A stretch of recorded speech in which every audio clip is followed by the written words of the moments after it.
یا اللہ یا رحمان یا رحیم یا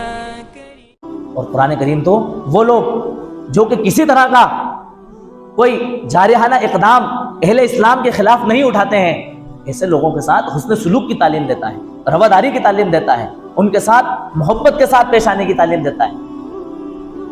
لا ینہاکم اللہ عن الذین لم یقاتلوکم، اللہ تبارک و تعالیٰ منع نہیں کرتا ہے ایسے لوگوں سے تعلقات کے سلسلے میں جو تمہارے ساتھ جنگ نہیں کرتے ہیں، وَلَمْ يُخْرِجُوكُم مِّن دِيَارِكُمْ، جو لوگ تمہیں تمہارے گھروں سے نہیں نکالتے ہیں اور تمہارے نکالنے پر ان لوگوں کی مدد نہیں کرتے ہیں،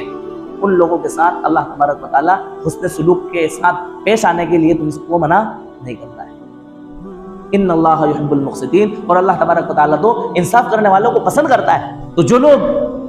اسلام اور اہل اسلام کے مقابل میں نہیں آتے ہیں،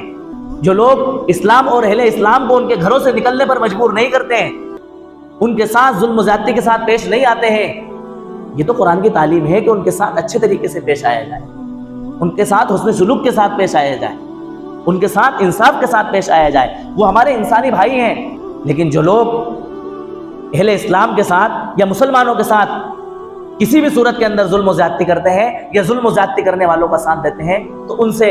مدافعات کے لیے، مقابلے کے لیے، ہماری اپنے جان اور مال کی حفاظت کے لیے ہمیں اس بات کی اجازت ہے اور ہمیں اس بات کی تعلیم ہے کہ ہم ان کا مقابلہ کر کے اپنے جان اور مال کی کیا کریں، حفاظت کریں۔ اگر اپنے جان اور مال کی حفاظت کرنا دہشت گردی کہلاتا ہے، اگر اپنے جان اور مال کی حفاظت کرنا آتنکواد کہلاتا ہے، اگر اپنے جان اور مال کی حفاظت کرنا ٹیررزم کہلاتا ہے، اگر اپنے جان اور مال کی حفاظت کرنا انسانیت کے خلاف قدم کہلاتا ہے، تو پھر انسان اپنے جان اور مال کی حفاظت کیسے کرے گا؟ انسان اپنا بچاؤ کیسے کرے گا؟ اللہ تبارک و تعالیٰ نے ایسے لوگوں کو نصیحت دینے کے لیے، ایسے لوگوں کو سر جھکانے کے لیے ہمیں اس بات کی تعلیم دی ہے کہ ایسے لوگوں کا ہم کلی طور پر بائیکاٹ کریں۔ جو لوگ اسلام اور اہل اسلام کو نقصان پہنچاتے ہیں یا اہل اسلام کو نقصان پہنچانے والوں کا ساتھ دیتے ہیں، کسی بھی صورت کے اندر ان کی مدد کرتے ہیں، ان کے ہاں میں ہاں ملاتے ہیں، ایسے لوگوں سے ہر طرح کے تعلقات کی ہمیں شریعت نے اجازت دی، بلکہ یہ حکم ہمیں واجب قرار دیا۔ فرمایا یا ایھا الذین آمنوا، اے ایمان والو، لا تتخذوا اليہود والنصارى اولیاء، کہ تم یہود اور نصارہ کو اپنا دوست نہ بناؤ، بعضهم اولیاء بعض، یہ ایک دوسرے کے دوست ہیں، ومن يتولهم منکم فانه منهم، جو ان سے دوستی رکھے گا وہ بھی انہوں میں سے ہے، ان اللہ لا يهدي القوم الظالمین، اللہ تبارک و تعالیٰ ظالم قوموں کو ہدایت نہیں دیتے۔ اب آپ اندازہ لگائیں کہ اسرائیل کے یہودی جب فلسطین پر حملہ کر رہے ہیں، ان کے اوپر ظلم و زیادتی کر رہے ہیں، تو ان کے دوسرے عیسائی بھائی دوسرے ممالک میں بیٹھ کر کے ان کا سپورٹ کر رہے ہیں، ان کا ساتھ دے رہے ہیں کہ ہم آپ کے ساتھ ہیں، جیسے بھی آپ کو فنڈنگ کی ضرورت پڑے گی ہم آپ کو فنڈنگ کرنے کو تیار ہیں۔ یہاں پر اللہ تبارک و تعالیٰ کا یہ حکم کہ ان سے قطع تعلقی کر لی جائے، ان سے کسی طرح کی دوستی نہ رکھی جائے، یہ تشدد اور تعصب کی بنیاد پر نہیں ہے، بلکہ یہ حکم جو ہے اللہ تبارک و تعالیٰ کا یہ اس بنیاد پر ہے تاکہ ان کو نصیحت حاصل ہو اور ان کو لگے کہ ہمارے اس قدم کی وجہ سے لوگ ہمارا کیا کر رہے ہیں، ساتھ جوڑ رہے ہیں، چھوڑ رہے ہیں، کسی بھی طرح کا ان کا ساتھ نہ دیا جائے، ان کی مصنوعات کا، ان کے پروڈکٹ کا، ان کی اشیاء کا مکمل بائیکاٹ کیا جائے، چاہے وہ امریکہ کی مصنوعات ہوں، میڈ ان امریکہ ہو یا میڈ ان اسرائیل ہو۔ جتنے ممالک اور جتنے لوگ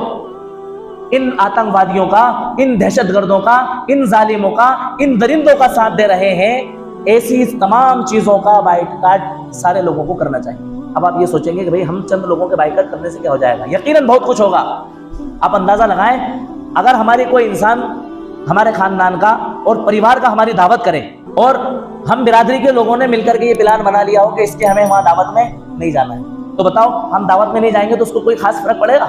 نہیں پڑے گا، لیکن اس کی وجہ سے ایک میسج جائے گا کہ اس کی اس غلط حرکت اور اس رویے کی وجہ سے لوگوں نے اس کا کیا کر دیا ہے، بائیکاٹ کر دیا ہے، جس کی وجہ سے اس کو شرمندگی ہوگی اور اس کو جو ہے نا احساس کا موقع ملے گا۔ اسی طرح سے جب ہم ان ظالم اور جابر لوگوں کا بائیکاٹ کریں گے، ان کی مصنوعات کا اور ان کے پروڈکٹ کا بائیکاٹ کریں گے، تو ان کا احساس ہوگا کہ ہماری ان غلط حرکتوں کی وجہ سے لوگ ہمارا ساتھ دینے کے لیے تیار نہیں ہیں۔ لہٰذا آج کی تقریر کا خلاصہ یہ نکلا کہ فلسطین جو کچھ بھی